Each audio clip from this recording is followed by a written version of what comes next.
The 50th World Economic Forum at Davos from January 20th to the 24th. Goel will also participate in an informal WTO ministerial gathering being held in Davos during this period. The Union Minister will hold bilateral meetings with ministers of Australia, South Africa, Russia, Saudi Arabia, Switzerland and South Korea as well as Singapore. He will also meet Director General of the World Trade Organization and Secretary General of the Organization for Economic Cooperation and Development. US President Donald Trump, Britain's Prince Charles, German Chancellor Angela Merkel, Afghanistan's Ashraf Ghani and Pakistan Prime Minister Imran Khan would be among the world leaders attending the 5-day meet. The 50th edition of the World Economic Forum will focus on establishing stakeholder capitalism as a way of addressing the world's greatest challenges, from the societal divisions created by income inequality and political polarization to the climate crisis we face today. On this edition of India's World, we will take a closer look at the World Economic Forum 2020. Joining me on the program today are Jayant Das Gupta, former ambassador of India at the WTO, Anil Trigunayat, former ambassador, and Saurabh Chandra, former Secretary, DIPP, Ministry of Commerce and Industry. Thank you to all my guests for joining me on this edition of India's World. So Das Gupta, let me begin the program with you. Let's take a look at how the World Economic Forum has progressed, and now it's the 50th summit that we have in 2020. How would you look back at the journey? The World Economic Forum, of course, it is its 50th anniversary meeting. It is basically it provides a platform for CEOs of the largest companies of the world to come and meet each other, discuss business. It also has been for the past 2 decades or so.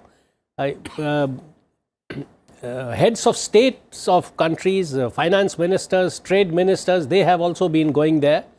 So there are bilateral meetings, there are meetings with the CEOs of companies which could invest in, for instance, India. So our minister is also meeting many CEOs from GIC, Temasek, Unilever, Visa, and so on. So that is another thing. The third thing is to showcase a country's potential and its achievements in order to attract businesses.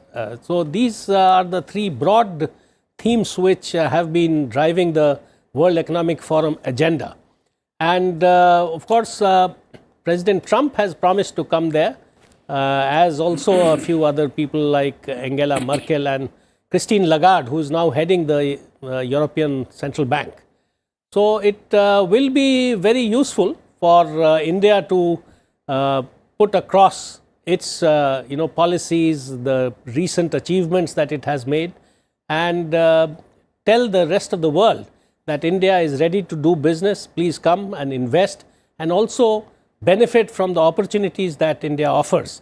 Our ministers has said that he will concentrate on 5 Ps: the power of democracy, demography, opportunity, talent, and the power of leadership. And this is what he will project to the rest of the world. So it's going to be useful, and I must add that for the past few years, the Director General of the WTO, when Pascal Lamy was there, he started this system of having a meeting of all the ministers who are present in Davos to have consultations, informal consultations completely. And we may remember that the next WTO ministerial conference is going to be held in Astana in June this year. So this will be one of the 2 opportunities for the ministers to meet. The next one will be in May, which the Australians have been hosting. So it is important from that perspective as well, that the USTR, for instance, and our Minister Piyush Goyal, the European Minister of Trade will also be there, the European President of the European Commission will also be there. So all these things will provide a good opportunity in a relaxed atmosphere to exchange views, to put across one's own perspective, and to transact business. Okay, all right. So before we get to what are India's expectations and what is it that we can really expect from the World Economic Forum 2020, Ambassador Trigunayat, let me bring you into the picture now. And let's first try and understand if the World Economic Forum over the years has been able to achieve some of its goals, or what have some of the challenges been really? You see, the biggest problem the world faces is today is protectionism. That has increased. And it is in this backdrop that the 50th summit meeting is being held. And you have almost all the big guys there. But this time the interesting part is that President Trump, who couldn't be there last year, is there. And he is turning out to be one of the champions of protectionism at the moment, rather than being a liberal world order. And he is also one of the persons who is trying to decimate the World Trade Organization completely, and the other international organizations as well. So one has to see, I'm quite sure that every time the WTO meetings, these WEF meetings are held, you have large number of anti-globalization people there. And this time, hopefully, they'll feel more cheerful when they are. But the main thing this time that you're going to have is a greater, as the theme also suggests, that cohesive and sustainable development, because that is the biggest challenge today. All the economies, global economies, the major emerging economies like India and China have slowed down greatly. So there are greater challenges. The countries like India also need more investments. In order to do that, they need to project themselves. The Chinese are there. The President Trump is there. This lady Greta Thunberg, the young girl, she is going to be the big hit this time. And of course, you have a fledgling economy like Pakistan being represented there by Imran Khan, who will also try to project himself. But Indians have always in the past tried to have a very good presence. Even Prime Minister Modi was there once. But as you know, today the champions of liberal world trading order are actually becoming like China and some other countries who until recently were said to be very protectionist.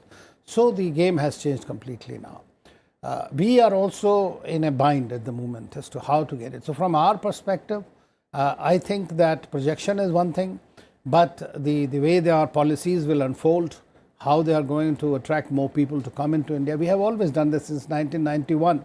Our presence has been there pretty strong, and we have something called, this time we are having 100 CEOs or something from India going, apart from several ministers, several chief ministers going there. They will try to project the potential in each of their states or in India per se. So results are mixed. It is basically a networking event where you try to project, rub shoulders with some big guys. I remember once we were trying to get a meeting for one of our power ministers, and he said, "Why does he want to meet me? I'm meeting the Prime Minister here." So, it is in that sense, things work very differently there. There is no specific agenda, but this time they're coming up with some kind of called Davos, I think, Manifesto 2020, which will deal with the futuristic thing, because we are marching into Industrial Revolution 4.0 with the artificial intelligence, new challenges coming in for all the countries in the world. So all these are going to be discussed there, but what remains to be seen is essentially how President Trump plays it out. Okay, all right. So, Mr. Chandra, what are India's expectations really from the WEF 2020? India's expectations, are how much FDI can you get in?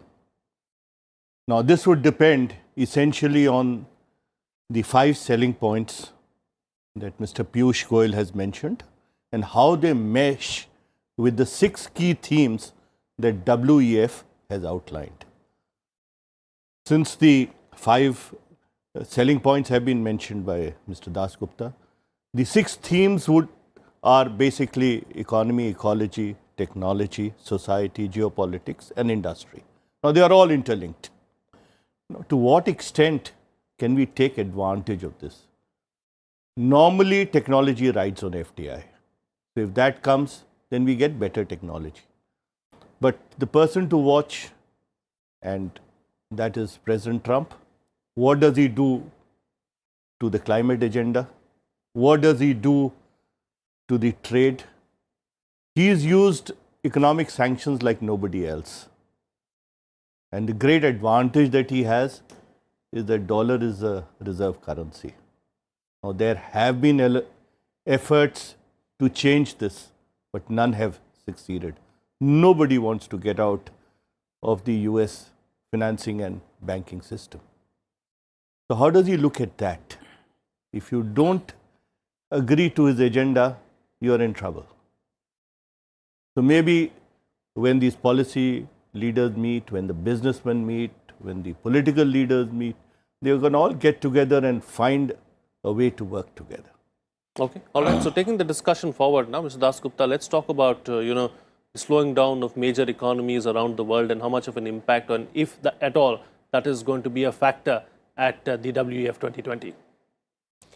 Well, I'm sure that the slowing down of the economy is of all the major economies in the world will figure prominently in the discussions that the CEOs have, the ministers, trade ministers have in Davos. And they will all exchange notes on how to cope with this, as well as the factor about investment flows and trade flows being put back on the rails because of the US-China trade war and the slowing down of the economy, global economy. There has been a distinct fall in the investment flows, and trade flows, of course, have also got reduced. The world trade increased only by about 1.5% in 2018-19, which is a new kind of a low in the past decade. So everything has suffered, and now that the phase one of the agreement between China and the US has been signed, there are some hopes that trade will improve. Having said that, the other point is that there are many economists who are projecting that by the end of this year, 2020, there may be a kind of a mild global recession. If you look at the European economies, most of them are showing growth of less than 1%. India, our growth projections have come down to 5% for next year. The Chinese economy has also slowed down considerably. The US, of course, is doing reasonably well, but it is between 2 and 3%, which is its normal rate of growth. So the US, for how long can it sustain and keep pulling the engine of economic growth for the rest of the world? That remains to be seen. And if China also puts its shoulder behind the wheel, then of course it can start rolling again with speed. So all these things I'm sure will be discussed, but most importantly, investment and trade flows to be restored to something like the 2017 levels, that will figure prominently.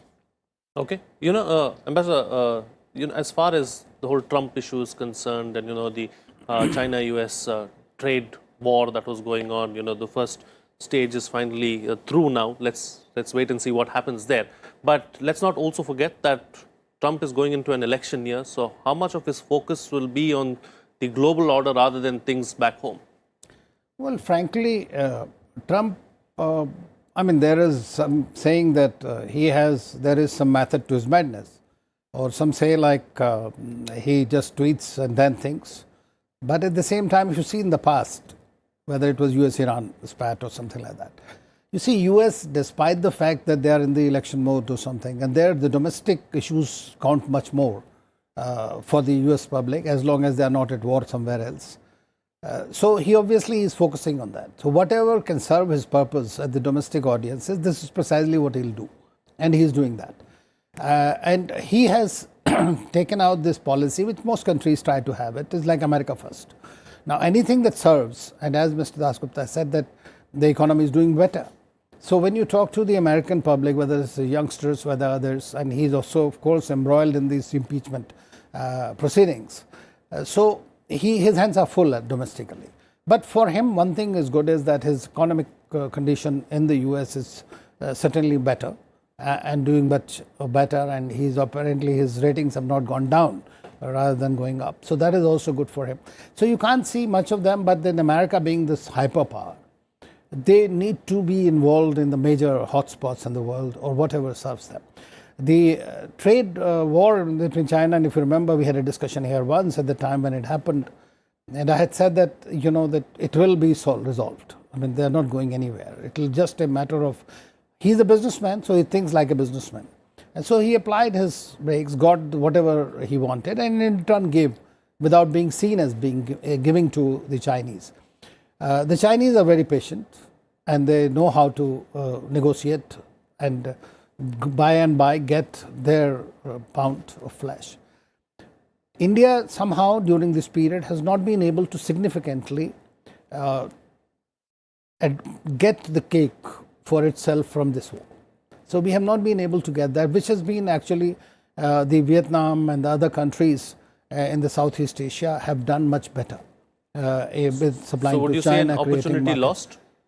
Not necessarily lost, I mean, but not realized to the extent we could have done. I mean, today our exports and trade generally has gone down, as you know, both export and import. So that is a worrying factor for us, and that I'm sure the trade minister's job would be there to somehow seek secure market apart from the FDI. Because the FDI goes where you have the best policy conditions. I just heard I met the Hungarian foreign trade minister who was here for the Raisina dialogue. I mean, there the corporate tax rate is 9% and the 15%, and their rate of FDI is the highest, and the growth rate is the highest in the 5% in the European Union. And they are looking at the zero deficit budget. I mean, so there are countries, so there are at least 70 economies that are competing for the foreign direct investment, including China, despite whatever one hears. So we need to work on our own attractiveness a little more, in my view. And I think we can get there. Okay, all right. Mr. Chandra, on this larger issue of the global economic slowdown, what's really causing it and what's the way out? Well, 40% of the world's GDP is contributed by USA and China. And to increase that GDP, there is a very basic formula, which is consumption plus private investment plus government expenditure plus exports minus imports. Now, whichever country has grown fast and which we need to grow to achieve that objective of a $5 trillion economy, we need to step up our exports. We need to get a bigger share in the world trade pie. Now, USA has a big economy. They are adding $500 billion to $600 billion every year. Now, can we get a slice of that, even at 3%? If China slows down, we have a problem. But then we have to step up our exports. And the slowdown is primarily because consumption may not be hit too badly, but investments are getting hit. Government expenditures are getting hit. And if the trade slows down, then your exports minus import equation also comes into play. So that's where we are. Okay. So, all right then, Mr. Dasgupta, let's take the discussion forward now. Let's focus a little more on the WEF 2020. As far as India is concerned, can we expect, some large-scale FDI, some commitments really as far as this particular 50th annual summit is concerned? I think, the businessmen, the top CEOs of the world, they don't take spur of the moment decisions. They take decisions which have been thought through and done after very careful consideration. So they would have been looking at the various incentives which our government has been offering, especially the corporate tax reduction, for instance, and other reforms that have been carried out. But they will also be looking at the ease of doing business, where we have, I think, climbed now to the 63rd position only. They will also be looking at the resolution of contractual disputes, where we, I think, figure somewhere in the 160s. And labor issues, for instance, electricity supply issues and electricity rates, the logistics infrastructure scenario. So all these, and of course, the very attractive, very large domestic market of India. So all these things will be factored in. There would be different weights given to different industries, for instance, and then they would come to a conclusion. As far as manufacturing is concerned, we haven't really been receiving a lot of FDI in the recent few years. Most of our FDI has been coming in the services industry, for instance, in e-commerce, in also in other services. So that flow will keep on coming and continuing unhindered. But in order to attract manufacturing FDI, we will have to carry out some more reforms. That is the call of the hour. And once we do that, whether it is Davos or even otherwise, people will come knocking at our door willing to invest. So we have to get our own act together. We have to carry out the domestic reforms that we require before we really can compete with countries like Vietnam, which Mr. Tribhunayath mentioned, and Thailand and Malaysia and Indonesia, which have been attracting a lot of foreign investments in our region. Okay, so these things have to go hand in hand. We need to do something back home first. We need some policy level changes maybe here first, and then we can think about other things is what you're suggesting. All right. Ambassador, as far as the sidelines of the summit are concerned, there are several meetings that the Commerce Minister is going to have with Australia, with South Africa, with South Korea, and so on and so forth. What can we expect from that? Well, essentially, there are these trade ministers mostly, or finance ministers, who go there. So obviously we have bilateral relations with all these countries, and where Prime Minister himself has met. So I'm quite sure that there will be a certain follow-up of various issues. He will be as informing about what is happening in India, and both on domestic issues and the policy issues with regard to FDI, trying to convince them, to convince their industry to look at India a little more positively, have bilateral agreements, and if there are certain agreements that are pending, they would try to follow up in the trade and investment. So essentially, these are all mostly courtesy meetings bilaterally.